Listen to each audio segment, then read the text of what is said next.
మీ ఎలాంటి వ్యాపార ప్రకటనలకైనా వెంటనే మా ఛానల్ సంప్రదించండి. అందరికి నమస్కారం, నేను శిరీష. ప్రస్తుతం మనతో పాటు ఉన్నారు ప్రముఖ తంత్ర జ్యోతిష్యులు, జ్యోతిష్య సామ్రాట్, జ్యోతిష్య రత్న చింత రుక్మందర్రావు గారు. గురుగారితో మాట్లాడదాం. నమస్కారం గురుగారు. మాతృదేవోభవ, పితృదేవోభవ, ఆచార్య దేవోభవ. ఓం నమో మాందేశ్వరాయ నమః. అందరూ బాగుండాలి, అందరికీ మంచి జరగాలి.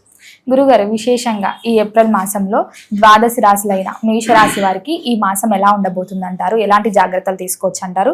నవగ్రహాల ప్రభావం ఈ మాసంలో ఎలా ఉంటుందంటారు మేషరాశి వారికి?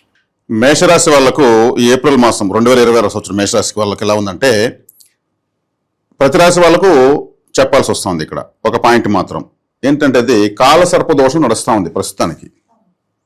రాహుకేతుల మధ్యలో అన్ని గ్రహాలు ఉన్నాయి. ఈ రాహుకేతుల మధ్యలోంచి ఇంకా దాటాలంటే కొంత టైం పడుతుంది. కాబట్టి కాలసర్ప దోష ప్రభావంలో ద్వాదశ రాశులు ఉన్నాయి. అదేవిధంగా మేషరాశిలో ఒక శుక్రుడు, 3వ ఇంట గురువు, 5వ ఇంట కేతువు, 11వ ఇంట్లో రాహువు, 12వ ఇంట్లో రవి, బుధ, కుజులు, శని సంచరిస్తున్నారు. అంటే ప్రధాన గ్రహాలు ఎలా ఉన్నాయి? చంద్రుడు జనరల్గా అందరితో కలిసి తిరుగుతూ ఉంటాడు. ఆయన్ని గోచరంలో మనం ఎప్పుడు కానీ మాస ఫలితాలు ప్రధానంగా తీసుకోలేదు. కాబట్టి ఈ మేషరాశిలో లగ్నంలో శుక్రుడు ఉన్నాడు. లగ్నంలో శుక్రుడు అంటే రాశిలో అని అర్థం. లగ్నం అంటే మేష రాశి అని అర్థం. ఈ రాశిలో శుక్రుడు ఉంటే ద్వితీయాధిపతి, సప్తమాధిపతి మేషంలో ఉన్నాడు. మేషము అంటేనే ఒక దూకుడు రాశి, ఒక స్పీడ్, ఆ స్వభావం కలిగి ఉంటుంది. నిలకడ ఉండదు. వాళ్ళు నిద్రలో కూడా ఏదో ఒకటి చేస్తూ ఉంటారు, ఆలోచిస్తూ ఉంటారు, వాళ్ళు మాడుకుంటూ ఉంటారు, కరెక్ట్ అంటూ ఉంటారు, వాళ్ళు కలవరిస్తూ ఉంటారు. అంటే ఎప్పుడూ బ్రెయిన్ పనిచేస్తూనే ఉంటుంది అనేటువంటి రాశిలో మేషం ఒకటి. మేషం అంటే తల అని అర్థం. కాబట్టి తలతో పనిచేస్తూ ఉంటారు. ఏదైనా ఐడియా వచ్చిందంటే ఇంకా దాని ఇంప్లిమెంటేషన్, నష్టమా లాభమా తర్వాత విషయం చేసిస్తారు. అక్కడ ద్వితీయాధిపతి సప్తమాధిపతి శుక్రుడు ఉన్నాడు. శుక్రుడు అంటే ఏమి? ఆకర్షణ, అట్రాక్ట్ చేయడము. శుక్రుడు అంటేనే ఒక అందము అని అర్థం. యాక్చువల్గా మనం అందమైనది ఏం చూసినా శుక్ర ప్రభావమే. ఆకాశంలో ఇంద్రధనుసు చూసినా, సినిమాలో హీరోయిన్ చూసినా, లేదా ఇంకొక చిన్న అమ్మాయిని, ఒక చిన్న బేబీని చూసి అందంగా ఉన్న అందము అనేది శుక్రుడు. ఆ శుక్రుడు ఈ రాశిలో ఉన్నాడు. చాలా మంచిది. ద్వితీయాధిపతి డబ్బుకు సంబంధించినటువంటి. ఈ టైంలో వీళ్ళు ఎక్కువగా ముఖ సౌందర్యానికి అవకాశం ప్రాధాన్యత ఇవ్వచ్చు.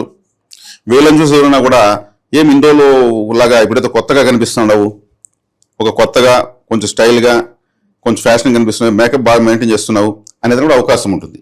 ఎందుకంటే గ్రహకారకత్వం అలాగే అప్లై అయిపోతుంది. గురుగారు, ముఖ్యంగా మరి ఈ మాసంలో వీరికి మేషరాశి వారికి ధన ప్రవాహం ఎలా ఉంటుందంటారు? అలాగే కొత్త ఉద్యోగమైన, కొత్త వ్యాపారాలను స్టార్ట్ చేయాలనుకుంటే బాగుంటుందంటారా? మేషరాశి వాళ్ళకు కాలసర్పదోషం జరుగుతుంది మొట్టమొదటి పాయింట్ చెప్పాను. ఆ తర్వాతనే ఇవన్నీ చెప్పాను. కాబట్టి కాలసర్పదోషం అంటే ఏమి? ఇది ఆలోచనలతో ఏమర చేస్తుంది. ఎవరి ఆలోచన వాళ్ళని ఏమరుస్తుంటాయి. ఇలా అయితే, అలా అయితే, ఇంత డబ్బులు వస్తే, ఇంత డబ్బు వస్తే, దీనికింత, దానికింత, దీనికి వేస్తూ ఉంటే చేతిలో డబ్బు ఉండదు. లెక్కలు మాత్రం వేస్తూ ఉంటారు. అది రావాలి కదా. ఇప్పుడు నేను అన్ని బాగా చెప్పాను, అన్ని బాగున్నాయని చెప్పాను, నిద్రలో కూడా వీళ్ళు ఆలోచిస్తుంటారని చెప్పాను. ఫైనల్ చూస్తే కాలసర్పదోషం ఉంది. మరి కాలసర్పదోషం ఏం చేస్తుంది? ఆలోచనల ద్వారా మోసం చేస్తుంది. అరే మనం అనుకున్నట్టు కావడం లేదనిపిస్తుంది. ఈ సర్పగ్రహాలు ఏం చేస్తాయి? నువ్వు ఎట్లా ఇవన్నీ ఎంజాయ్ చేస్తావు నేను చూస్తా అంటే. దాన్ని సర్పదోషము, కాలసర్పదోషం అంటారు. ఈ టైంలో పుట్టేటువంటి పిల్లలకు కూడా ఫ్యూచర్లో ఇటువంటి ట్రబుల్స్ ఎదుర్కొంటారు. మరి నడి వయసులో ఉన్న వాళ్ళకు బ్యాక్ పెయిన్స్ పెరుగుతాయి ఇప్పుడు కాలసర్పదోషం ఉంటే. ఈ టైంలో వీళ్ళు గుడ్డిగా ఎవరైనా నమ్మారంటే మాత్రం నమ్మక ద్రోహం జరుగుతుంది. ఈ టైంలో గుడ్డిగా ఎవరు నమ్మకూడదు. వాళ్ళు ఎట్లా వస్తారంటే, వీళ్ళతో వచ్చే వాళ్ళు ఇప్పుడు చిత్తూరు నాగయ్య, కొంగర జగ్గయ్య, వేమూరి గగ్గయ్య అని 3 యాక్టర్లు ఉన్నారు పాతకాలంలో. వాళ్ళు అద్భుతమైన నటులు. వాళ్ళు అంతకుమించి నటులు వస్తారు వీళ్ళకి. ఇప్పుడు నువ్వు అది చెయ్యి, ఇది చెయ్యి, నీకింత, నాకింత, నువ్వు ఈ దెబ్బతో కోటేశ్వరైపోతావు అని చెప్పి మోసం చేసే వాళ్ళు వస్తారని అర్థం. గురుగారు, మరి ఈ మాసం కాబట్టి వీళ్ళు కాలసర్పదోషానికి పరిహారం చేసుకోవాలి. మీరు అడిగినటువంటి ప్రశ్నకు నేను ముందుగా జాగ్రత్త పరిహారం చెప్తున్నాను. కాలసర్పదోషాన్ని పరిహారం చేసుకుంటే ఏం చేయాలి? గరుక్మంతుని ఆరాధించాలి. గరుక్మంతుడు ఎక్కడ ఉంటాడు? మహావిష్ణు ఆలయంలో ఉంటాడు. అక్కడ కూర్చోవాలిపోయి దీపాలు పెట్టాలి, నమస్కారం చేయాలి, అగరవత్తులు వెలిగించి ఆయన దగ్గర అటెండెన్స్ చేసుకుంటా ఉండాలి. మేము వచ్చామని ఆయన దగ్గరికి వెళ్తే అప్పుడు సర్పదోషం కంట్రోల్ అవుతుంది. ఆయన ఒక ఆఫీసర్. ఆయన నేరుగా వెళ్ళి మళ్ళీ పాములకు పూజ చేయకూడదు, చేస్తే గట్టిగా చుట్టుకుంటాయి. ఈ రాశిలో శుక్రుడు అంటేనే లగ్జరీ. లగ్జరీ అంటే ఏమి? పల్లె వెలుగులో వెళ్ళేదానికి అదే ఏసీ బస్సులో వెళ్ళేదానికి తేడా ఉంది కదా. రెండో ఒకే రోడ్డు పైన పోతాయి. సస్పెన్షన్ బాగుంటుంది, బయట ఏమి కనిపిస్తుంది కానీ ఏం వినిపించదు. ఇటువంటి లగ్జరీని శుక్రగ్రహం అంటారు. అంటే ప్రపంచంలో ఏ స్థాయి లగ్జరీ ఉన్నా శుక్రుడే. ట్రాక్టరు, జేసీబీ, లారీ లాంటివంతా కూడా కుజుడు, శని, రాహు లాంటి గ్రహాలు వస్తాయి. Audi, Skoda, Benz, BMW, Lamborghini, Porsche, cruiser, Hummer, Rolls Royce ఇవంతా కూడా శుక్రుడు. హై రేంజ్ వెళ్ళిపోతాయి ఇవి. అంటే ఇక్కడ వీళ్ళు లగ్జరీ అనేది దానికి ఎక్కువగా ఇష్టపడతారు. ఒకవేళ వీళ్ళు లగ్జరీ చేయాలంటే దానికి అవకాశాలు వస్తాయి. ఇప్పుడు అందము అంటే మంచి డ్రెస్ వేసుకుంటే అందమే కదా, మంచి డ్రెస్ వేసుకుంటే అందమే. అంటే శుక్రుడు వస్త్రాలను సూచిస్తాడు. కాబట్టి ఈ రాశిలో ఈ మాసం శుక్రుడు వీళ్ళకి ఈ రాశిలో ఉండడం వీళ్ళకి మంచిది, బాగా అనుకూలంగా ఉంటారు. వీళ్ళు ఆకర్షిస్తారు అవతల వాళ్ళను. అవతల వాళ్ళు మనం భలే ఉన్నాడని అనిపించుకోవాలని ప్రయత్నిస్తారు. మామూలు జనరల్గానే శుక్రుడు లగ్నంలో ఉంటే అర్థం ఎక్కువ చూస్తూ ఉంటారు, ఇట్లా చూస్తూనే ఉంటారు. హీరోయిన్స్ ఇది అదే పని. వాళ్ళు బాగుండాలి కదా, ఫస్ట్ బాగలేకపోతే అవకాశాలు రావు కదా. అంటే సెల్ఫిష్, నేను బాగుండాలి అనేది సెల్ఫిష్. అదే తనకు మాలిన ధర్మం పనికిరాదు అంటారు కదా, ముందు నువ్వు బాగుండు తర్వాత చూడు ప్రపంచాన్ని. శుక్రుడు ఇట్లా రవి ఇటువంటి గ్రహాలు రాశిలోకి లేదా లగ్నంలోకి వచ్చినప్పుడు తమను తాము పట్టించుకుంటారు. శుభ్రంగా ఉన్నామా లేదా, నెయిల్స్కి కరెక్ట్ డ్రెస్కి నెయిల్ పాలిష్ కొట్టామా, సేమ్ అంతా మ్యాచింగ్ వేసామా, అదే అంబ్రెల్లా ఎత్తుకున్నామా, అదే కారులో కలర్ ఎక్కామా, ఇట్లా చాలా మంది సెలబ్రిటీస్ చూస్తూ ఉంటాం. మళ్ళీ దాన్ని కెమికల్స్ కడిగేసి రేపు వేసిన డ్రెస్కి అదే విధంగా చేస్తారు. వాళ్ళకి అటువంటి స్థాయి శుక్రుడు ఇచ్చి ఉంటాడు. ఈ మాసం వీళ్ళకి ఉంది కాబట్టి ఇటువంటి అభిరుచులు కలిగి ఉంటారని చెప్పచ్చు. వ్యయ స్థానంలో శని, కుజుడు, బుధుడు, అదేవిధంగా రవి గ్రహాలు మాస మధ్యంలో రవి వస్తున్నాడు. ఇవి 4 గ్రహాలు వ్యయస్థానాలు. వ్యయస్థానం అంటే ఏమి? 12వ స్థానం. వ్యయము అంటే నష్టం అనేది కాదు, 12వ స్థానము. మనం ఖర్చు పెట్టాల్సినటువంటిదంతా 12వ స్థానమే. మామూలుగా లగ్న రాశికి 12వ స్థానాన్ని అందరూ నెగిటివ్గా తీసుకుంటారు. అది ఆ స్థానం లేకపోతే జీవితం లేదు. మనం పెట్టాలని ఖర్చు పెట్టకపోతే మనకు రావాల్సిన ఆదాయం రాదు. ఎవరు కూడా డబ్బులు ఖర్చు పెట్టాల, డబ్బే ఖర్చు పెట్టకపోతే డబ్బులు ఎట్టు వస్తుంది? అది సద్వ్యయం చేయాలి. దాన్ని సద్వ్యయం చేస్తున్నారా దుర్వ్యయం చేస్తున్నారా అనే దాన్ని బట్టి వాళ్ళకి రిజల్ట్ ఉంటుంది. ఈ తాగేతనాలు ఆడితే డబ్బులు ఎందుకు వస్తుంది? రాదు. కుటుంబం గొల్లవుతుంది, సమాజంలో పరుగు పోతుంది. అదే కుటుంబ అభివృద్ధి ఖర్చు పెడితే పేరు ప్రతిష్టలు వస్తాయి, మంచి ఊర్లో పరువు ప్రతిష్టలు వస్తాయి. అలా ఖర్చు పెట్టేటువంటి స్థానం అనమాట. అక్కడ 4 గ్రహాలు, చతుర్థ గ్రహ కూటమి ఉంది 12వ స్థానంలో. అక్కడ శనేశ్వరుడు ఉన్నాడు, రవి, కుజ, బుధులు ఉన్నారు. అంటే అక్కడ వీళ్ళకు ఒక విధంగా బాగా ఆలోచిస్తారు, బెడ్రూమ్లో బాగా ఆలోచిస్తారని, పడుకొని రాతంతా ఆలోచిస్తారు రేపేం చేయాలి అంటే. నిద్ర కన్నా వీళ్ళకి ఆలోచన ఎక్కువైపోతుంది. అంటే నిద్రాభంగం అనేది ఉంది. ఆ నిద్ర లేకపోయినా వీళ్ళు భవిష్యత్తు గురించి ఆలోచించుకుంటారని అర్థం. ప్రస్తుతానికి ఏలినాటి శని ఉంది, మేషరాశికి వెనకంలో ఉన్నాడు శనేశ్వరుడు. అప్పుడు ఏలినాటి శని ఉన్నప్పుడు మేషరాశికి బాధకాధిపతి శనేశ్వరుడు. నిద్రపోనిస్తాడా? ఆయన ఒకడే ఉంటే నిద్రపోనిడు. ఇంకా కూడా రవి ఉన్నాడు, బుధుడు ఉన్నాడు, శుక్రుడు ఉన్నాడు, కుజుడు ఉన్నాడు. కాబట్టి ఏమవుతుంది? వీళ్ళు చేయాల్సిన పనులన్నింటిని గురించి ఎక్కువగా ఆలోచించుకోవడము, దూర ప్రాంతాలకు వెళ్ళేదానికి అవకాశం ఉండడము. ఇప్పుడు దూర ప్రాంతాలకు వెళ్ళే అవకాశం ఉంటే ఇప్పుడు ఇదే రాశిలో దుబాయ్లో ఉన్న వాళ్ళు, ఖతార్లో ఉన్న వాళ్ళు ఏం చేస్తారు? వాళ్ళు దూర ప్రాంతానికి వెళ్ళాలనుకుంటారు. యుద్ధం జరుగుతుంది కదా, దూర ప్రాంతం కదా ఇండియా, ఇక్కడికి వచ్చేయాలని చూస్తూ ఉంటారు. నిద్ర ఉండదు కదా, టెన్షన్ ఉంటుంది. కుజుడు శని కలిస్తే యుద్ధము, శని కుజులు కలిస్తే యుద్ధము. ఇప్పుడు యుద్ధము ఆల్రెడీ జరుగుతూ ఉంది. శని కుజులు కలిశారు. ఎప్పుడైనా సరే శని కుజులు కలిస్తే యుద్ధాలు జరుగుతాయి, ప్రాణ నష్టం, అపార ప్రాణ నష్టం జరుగుతుంది. వ్యయము అంటే నష్టము అని అర్థము. అర్థమవుతుందా? మీనరాశిలో ఉన్నారు. మీనరాశి అంటే సముద్రము. మరి సముద్రంలో వాళ్ళు వేసుకుంటున్నారు, షిప్పుల పైన అన్నిటిపైన యుద్ధం జరుగుతూనే ఉంది. అందున రీజన్గా ఒక చంద్రగ్రహణం జరిగింది.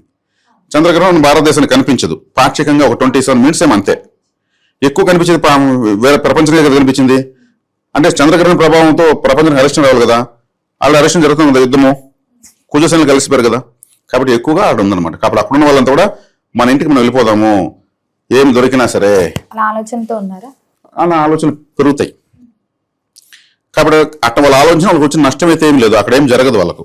మేషరాశి వాళ్ళకు ఇప్పుడు యుద్ధ స్థితిలో ఉన్న వాళ్ళకు కూడా ఏమీ అవ్వదు, అన్నీ చూస్తారు. జీవితంలో ఇది కూడా ఒక అదృష్టమే. ఈ ఫ్లైట్స్ ఇలా పోవడము, దాన్ని కొట్టడము, మనం వీడియోలు తీసుకొని చాలా మంది తెలుగు వాళ్ళు పెడుతున్నారు. మన తెలంగాణ ప్రజలు, ఆంధ్ర ప్రజలు కూడా చూడండి, మా బిల్డింగ్ పక్కన ఒక మిస్సైల్ పోయింది అంటున్నారు. ఆ యుద్ధాన్ని కళ్ళారా చూస్తారు, శని కుజులు చూస్తున్నారు కాబట్టి. కాబట్టి ఇటువంటి స్థితి ఉంటుంది. వ్యయస్థానంలో 4 గ్రహాలు ఉండడం వల్ల, లగ్నంలోనే రాశిలోనే శుక్రుడు ఉండడం వల్ల వీళ్ళకి ఇప్పుడేమి ఆడ కూడా పనులు ఉండవు, యుద్ధాలు ఉన్నప్పుడు బయట రావద్దని అంటారు. చక్కగా మేకప్ వేసుకోవడము, అందరిని కలుసుకోవడము, ఇట్లాంటివన్నీ వస్తాయి. శుక్రుడు ఎటు తిరిగి లగ్జరీ ఇస్తాడు. ఇప్పుడు పని చేయకపోయినా అక్కడ వాళ్ళ సైడ్లు డబ్బులు ఇస్తారు. పాప మన వాళ్ళు పని చేయలేదు, యుద్ధ కారణం వల్ల వాళ్ళే ఆపారు కాబట్టి డబ్బులు ఇస్తారు, బాగా చూసుకుంటారు. చాలా మంది చెప్తున్నారు, మీరేం భయపడద్దండి, మీకు మేమన్నీ చూసుకుంటాము, మీకు మీ ఫ్యామిలీస్కి ఏ ఇబ్బంది లేదు అంటే. యుద్ధం ఒకరోజుకి ఆగిపోయినా వీళ్ళు మనకు నమ్మకంగా మళ్ళీ కంటిన్యూ ఉండాలి కదా. వాళ్ళకి ఆడ మనుషులు లేకనే కదా మనల్ని పిలిపించుకున్నారు. ఇక్కడ కూడా మన భారతదేశంలో కూడా మేషరాశి వాళ్ళు ఎక్కడైనా ఉంటే ఇప్పుడు లగ్జరీగా ఉంటారు. అదే బెడ్ కంఫర్ట్ కాస్త తగ్గుతుంది. తర్వాత 3వ స్థానంలో ఉన్న గురువు చేసే ప్రయత్నాలు సక్సెస్ అయ్యేట్ చేస్తాడు. 3వ స్థానం అంటే కమ్యూనికేషన్ అని అర్థం. కమ్యూనికేషన్ అంటే ఏమి? మొబైల్ ఫోనే కమ్యూనికేటర్. ఇప్పుడు ప్రపంచాన్ని సెకండ్లో కలుపుతూ ఉంది. అదే కమ్యూనికేషన్ టూల్ అనమాట. అట్లా కమ్యూనికేషన్స్ బాగుంటాయి. వీళ్ళు చేసే ప్రయత్నాలు త్వరలో మెటీరియల్ అవుతాయి. ఇది చెప్పొచ్చు. లాభంలో రాహు ఉన్నాడు. లాభంలో రాహు ఉండడం వీళ్ళకి ఒక అదృష్టం.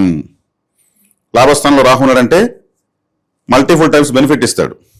ఆ బెనిఫిట్ వచ్చేటప్పుడు నో పెయిన్ నో గెయిన్, నొప్పి లేకుండా సంతోషం, ఆదాయం లేదని అంటే కష్టే ఫలిని అర్థం. నో పెయిన్ నో గెయిన్ అంటే రాహువు ఇస్తాడు ఫలితాన్ని. కాబట్టి మేషరాశి వాళ్ళకు గ్రహస్థితి అంతా అనుకూలంగా ఉందని చెప్పడంలో ఇదంతా భాగం.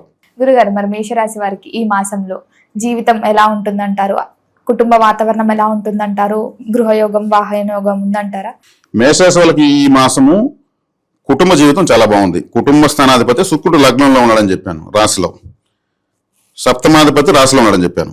అంటే భార్య స్థానాధిపతి శుక్రుడు అంటే భార్య, స్త్రీ అని అర్థం. రాశిలో ఉన్నాడు కాబట్టి చక్కటి కుటుంబ వాతావరణం ఉంటుంది. భార్య పిల్లల దృష్టిలో ఇతని విలువ పెరుగుతుంది. ప్లస్ వాళ్ళు కూడా ఇతనికి బాగా ఉపయోగపడతారు. లేదు స్త్రీ ఉంటే భర్త పిల్లల దగ్గర మంచి వాల్యూ ఉంటుంది. ఫైనాన్షియల్గా ఎవరికి ఏ డబ్బులు ఇవ్వకండి అని చెప్తున్నాను. ఎవరిని ఏం చెప్పినా సరే సరే అని చెప్పండి. కొద్ది రోజులు ఉగాది పోయినాక మేము ఒక వ్రతంలో ఉన్నాము, అది 48 రోజులు వ్రతాలు అవి ఇవి చెప్పి తప్పించుకోండి. లేదు అంటే నిష్ఠూరం వస్తుంది కాబట్టి ఏదో ఒక వ్రతము పూజో ఏదో ఒక డేట్ పెట్టి వాయిదా పెడుతూ రండి, మీరు తప్పించుకోండి. ఎవరైనా నమ్మితే సర్పదోష ప్రభావము చేతిలో ఉన్నది ఊడిపోతుంది. కాబట్టి ధన ప్రవాహం బాగానే ఉంది. ధన ప్రవాహం అంటే ఏమి? వీళ్ళ ప్రయత్నాలు తగినటువంటి సౌకర్యం వస్తుంది. లగ్జరీ వస్తుందంటే డబ్బు వస్తుందనే కదా అర్థం. ఊరికే రాదు కదా లగ్జరీ, డబ్బు ఉంటేనే లగ్జరీ వస్తుంది. కాబట్టి ఫైనాన్షియల్ గా బాగుందని అర్థం. గురుగారు, మరి మొత్తం మీద ఈ మాసం అంతా ఇంకా అనుకూలంగా ఉండాలంటే ఎలాంటి జాగ్రత్తలు తీసుకోవచ్చు అంటారు? ఏ దైవాన్ని ప్రార్థించవచ్చు అంటారు? లక్ష్మీదేవి ఆరాధన, గరుడ ఆరాధన. గరుడ ఆరాధన కంపల్సరీ చేయాలి. ఎందుకంటే లక్ష్మీదేవి లగ్నంలో శుక్రుడు, రాశిలో శుక్రుడు ఉన్నాడు. శుక్రుడు అంటే లక్ష్మీదేవే. అదేవిధంగా గరుడ ఆరాధన చెప్పాను కాబట్టి గరుక్మంతుల వారు భగవద్గీతలో శ్రీకృష్ణ వారు చెప్పారు, పక్షుల్లో గరుక్మంతుని అని చెప్పాడు. సాక్షాత్ మహావిష్ణువే గరుక్మంతుడు అని చెప్పాడు. కాబట్టి గరుడారాధన చేయడం వల్ల వెలుగు సర్పదోషం ఉన్నటువంటి కాలసర్పదోష ప్రభావం తగ్గుతుంది. సాక్షాత్ శుక్రుడే స్వయంగా రాశిలో ఉన్నాడు కాబట్టి ఆ చక్కటి ఆరోగ్యం ఉంటుంది. ఆరోగ్యం ఎందుకుంటుంది? మృత సంజీవిని విద్య తెలిసినటువంటి ఏకైక దేవత శుక్రుడు, ఎవరికి తెలియదు.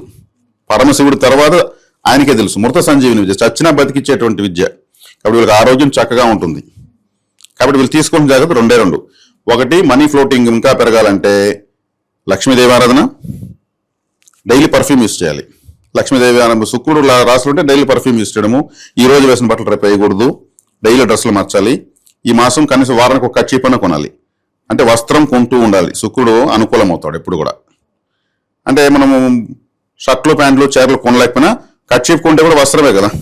ఓ వైట్ కలర్ కర్చీప్ కొంటా ఉండాలి. ఇంట్లో ఎవరికొరకు ఉపయోగపడుతుంది, గిఫ్ట్ ఇవ్వచ్చు. గరుడ ఆరాధన, ఈ మనం ఉన్నటువంటి స్పీడ్ బ్రేకర్స్ని క్లియర్ చేసామంటే మీదంతా అనుకూలమే కదా. కాబట్టి ఇప్పుడు ఏలినాటి శని అనేది కొంచెం క్లమ్జీగా ఉంది. ఇప్పుడు ఏలినాటి శని ప్రభావం తీవ్రంగా ఉండదు. ఎందుకంటే రవి వచ్చాడు, కుజుడు వచ్చాడు, సంఘర్షణలో ఉంది. శనేశ్వరుడు అంత కంఫర్ట్గా ఫ్రీగా లేడు. కాబట్టి రవిగ్రహం వచ్చినప్పుడు ఆ రవితో ఉన్న గ్రహాలు బలహీనం అవుతాయి. వేడి విపరీతం కదా, రవితో గ్రహం కలిసి బూడిద ఉంటుంది, ఆడు ఇంకేం ఉండదు, గ్రహం ఉండదు. కాబట్టి శనేశ్వరుడు ఇక్కడ న్యూట్రల్ అయిపోయాడు.